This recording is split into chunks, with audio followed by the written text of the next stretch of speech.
എപ്പോഴെങ്കിലും യാത്ര ചെയ്യുമ്പോൾ അച്ഛനോ അമ്മയോ മാപ്പ് നോക്കുന്നത് കണ്ടിട്ടുണ്ടോ? അവരെന്തിനാണ് മാപ്പ് നോക്കുന്നത്? ഒരു സ്ഥലത്ത് നിന്ന് മറ്റൊരു സ്ഥലത്ത് എങ്ങനെ എത്താം എന്നറിയാനാണ്.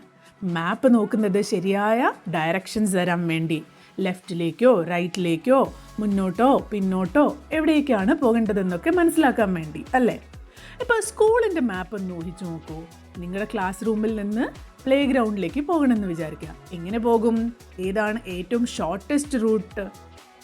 വലിയ വഴിയിലൂടെ കറങ്ങി പോകണോ അതോ നേരെയുള്ള വഴിയിലൂടെ പെട്ടെന്ന് തന്നെ അവിടെ എത്തണോ എന്നൊക്കെ നിങ്ങൾക്ക് തീരുമാനമെടുക്കാൻ പറ്റുമല്ലേ?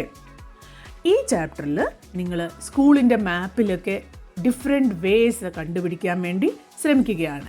ഒരു സ്ഥലത്ത് നിന്ന് വേറൊരു സ്ഥലത്തേക്ക് എങ്ങനെ പോകാമെന്നും വഴിയിൽ വരുന്ന വസ്തുക്കളുടെയൊക്കെ സ്ഥാനങ്ങൾ എങ്ങനെ തിരിച്ചറിയാമെന്നും ഒക്കെ നമ്മൾ പഠിക്കും.